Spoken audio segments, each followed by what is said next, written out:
পঞ্চায়েত সমিতির স্থায়ী কমিটি থেকে পদত্যাগ ৮ স্থায়ী কর্মীর। দীর্ঘ ক্ষোভ থেকেই এই সিদ্ধান্ত ৮ কর্মীর। পঞ্চায়েত সমিতিতে নতুন করে বোর্ড গঠন হয়েছে প্রায় ১ বছর। তার মধ্যে কিছু কর্মীর ক্ষোভ ১ বছর ধরে তাদের কোনো কাজেই অংশগ্রহণ করতে দেওয়া হচ্ছে না। তাদের আরো অভিযোগ, বিগত ৫ বছর এইভাবেই কেটেছে, আবার নতুন করে বোর্ড গঠনের পরও একই সমস্যার মধ্যে তাদের পড়তে হচ্ছে। এই অভিযোগে স্বাস্থ্য ও বিদ্যুৎ দপ্তর থেকে মোট ৮ কর্মী পদত্যাগ করেন। তাদের দাবি, কোনো স্থায়ী কমিটির মিটিং বা বর্ধিত মিটিং কোনোটাই ডাকা হয়নি বোর্ড গঠনের পর। যে কোনো বিষয়ে আলোচনার ক্ষেত্রেও তাদের জানানো হয় না। তাদের অভিযোগ তৃণমূল কর্মী নইমুল হকের বিরুদ্ধে। পদত্যাগ করা কর্মীদের দাবি, পঞ্চায়েত সমিতির সভাপতিকে না জানিয়েই অর্ধেক মিটিং করে নিচ্ছে নইমুল হক ওরফে রাঙা। এমনকি কোটি কোটি টাকার টেন্ডার হচ্ছে কারোর সাথে কোনো আলোচনা না করেই। তাই তাদের দাবি, তারা যখন কোনো কাজে অংশগ্রহণ করতে পারবে না, তারা এই পদেও থাকতে চান না। আমি একজন পঞ্চায়েত সমিতির মেম্বার এবং জনপ্রতিনিধি। আজকে বিগত ১ বছর ধরে আমাদের বোর্ড গঠন হয়েছে, কিন্তু আমাদের এই বোর্ড চলাকালীন কোনো স্থায়ী সমিতির মিটিং বা বর্ধিত মিটিং ডাকা হয়নি।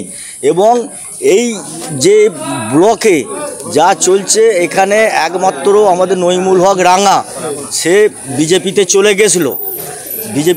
গেছিলো, আবার এসে সে ১ বছর চলাকালীন কোটি কোটি টাকা টেন্ডার হচ্ছে, কোনো রকমভাবে কোনো আলোচনা নেই। এবং আমাদের অ্যাকশন প্ল্যান যে তৈরি হচ্ছে, কোনো মেম্বার জানতে পারেনি। এবং যে ৫টা অঞ্চলে নইমুল হককে এই লোকসভা নির্বাচনের দায়িত্ব দেওয়া হয়েছিল, সেখানে ১৪,০০০ ভোটে হেরেছে। এবং তার এলাকায় পোল 1 অঞ্চলে সেখানেও কটা বুথের দায়িত্ব দিয়েছিল, সেখানেও হেরেছে। তাই এবং এইখানে পঞ্চায়েত সমিতিতে যে নৎকারজনক কাজগুলো করছে, এখানে সভাপতিকেও না জানিয়ে অর্থের মিটিং হয়ে যাচ্ছে। সভাপতিকে না জানিয়ে অর্থের মিটিং হয়ে যাচ্ছে। রাঙা বিডিও সাহেবকে নিয়ে নিজের মতন করে যা খুশি তাই করছে। তাই আমরা এর ইয়েতে প্রতিবাদ জানাচ্ছি, ধিক্কার জানাই।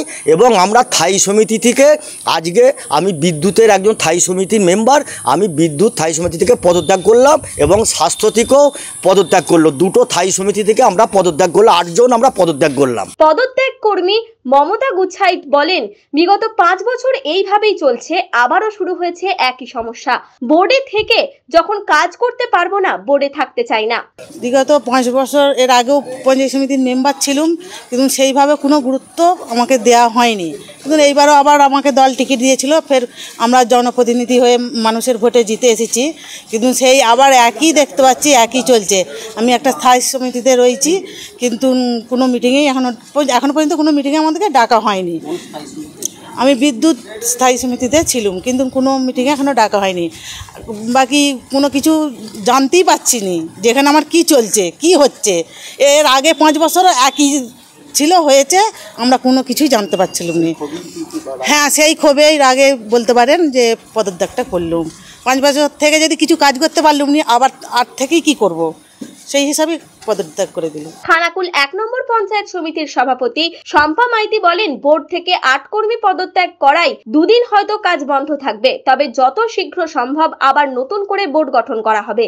আজকে স্বাস্থ্য আর বিদ্যুৎ দুটো দপ্তরে 8 জন করে পদত্যাগ করেছেন। তার কারণ হচ্ছে যে ওরা স্থায়ী সমিতির মেম্বার ছিলেন, কিন্তু ওনাদেরকে কখনোই ডাকা হতো না, বা মানে কোনো রকম কোনোভাবে ওদেরকে জানানোই হতো না কি মিটিং আছে, কি আছে না আছে, ওদের জানানো হতো না। তারপরে ওরা কোনোভাবে কোনো হেল্প পেত না, ওই জন্যই ওরা মানে রাগে পদত্যাগ করে দিচ্ছে। দ্বন্দ্ব তো দেখুন থাকবে, দ্বন্দ্ব কি মিটে যাবে? দ্বন্দ্ব থাকবে। তারই মধ্যে থেকেই এটা আমরা সিদ্ধান্ত নিয়েছি যে এটা যদি করা হয়, তাহলে বোর্ডটা ভেঙে দিয়ে যদি আবার মানে নতুন করে করা হয়, তাহলে হয়তো ব্লকের মধ্যে একটা ভালো সিস্টেমে কাজ হবে।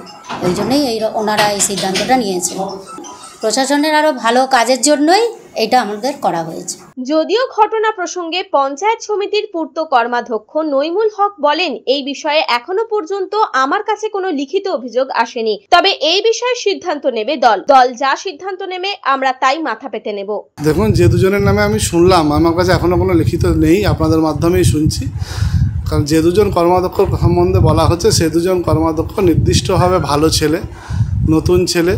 তারা যে যার বুথে এই নির্বাচনে যথেষ্ট লিড দিয়েছে, লিড দেওয়াটা যদি কোনো মানুষের কাছে অপরাধ হয় তাহলে নিশ্চিতভাবে সেটা নিয়ে পার্টি বিশ্লেষণ করে দেখবে এবং পরবর্তী ক্ষেত্রে সিদ্ধান্ত নেওয়ার মালিক তো পার্টি যা সিদ্ধান্ত নেবে সেটা তো অবশ্যম্ভাবী আমাদের সকলকে মাথা পেতে নেবে। কিন্তু আমাদের নেতা অভিষেক বন্দ্যোপাধ্যায় নির্বাচন প্রাককালে একটা কথা বলেছিলেন যে যারা যারা নির্বাচনে হারবে তাদেরকে পদত্যাগ করতে হবে। আমি মনে করি যারা এই খানাকুল বিধানসভাটাকে দায়িত্ব নিয়ে হারিয়েছে, এক সোনাচোর আর দ্বিতীয় একটি মাতাল, দুজন মিলে খানাকুল বিধানসভা যতটা ক্ষতি করা সম্ভব করে দিয়েছে।